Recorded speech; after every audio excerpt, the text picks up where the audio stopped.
Inabot ng madaling araw ang plenary deliberation ng Kamara sa panukalang 625 billion peso budget ng DPWH para sa taong 2026. Naging mainit po ang debate ng mga kongresista bago tuluyang napagtibay ang proposed budget. Saksi si Jonathan Andal. Dahil sa haba ng mga pila-pilang debate para sa budget ng ibang ahensya, pasado 1:30 na kaninang madaling araw na isa lang sa plenaryo ng Kamara ang panukalang 625 billion peso budget ng DPWH para sa susunod na taon.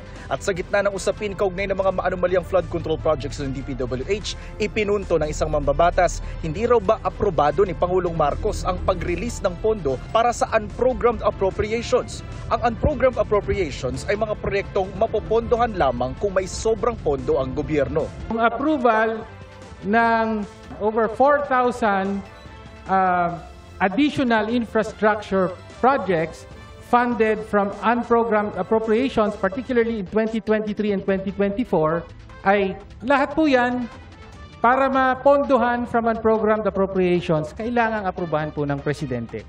As well, the distinguished sponsors mentioned, it is by authority.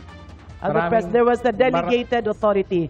Malinaw po sa batas. With due courtesy to the Honorable Tino, we are now 2:51 a.m. Ang sponsor ng DPWH budget ang sumasagot para sa ahensya. Yes, of course, it will be approved by the Office of President, but through the Department Through the DBM. Pero Kinwestiyon naman ni ML Party List Representative Leila de Lima kung bakit pare-parehong tig 50 million pesos ang presyo ng mga itatayo ng DPWH na multipurpose building sa iba't ibang rehiyon. Lahat po nito 50 million for each of these multipurpose buildings across various regions. Parang red flags po ito eh. yes po, there are identical or almost the same amount ang nakalagay. Kasi ho, may standard design sila, halos pare-pareha lang yon.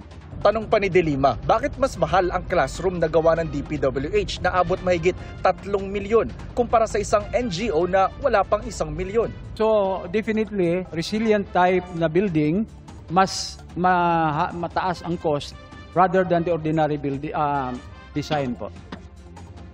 Pero bakit po lumalabas dun sa investigasyon sa Senate Blue Ribbon hearing sa Bulacan ng mga substandard or under design yung constructed sa First District of Bulacan from 2019 to 2025. So akala ko ba higher ang design? Yung mga kaso sa Bulacan is an isolated cases yun. Definitely, they do not follow the standard design ng DPWH. 3:30 na madaling araw natapos ang debate at lusot sa plenaryo ang budget ng DPWH.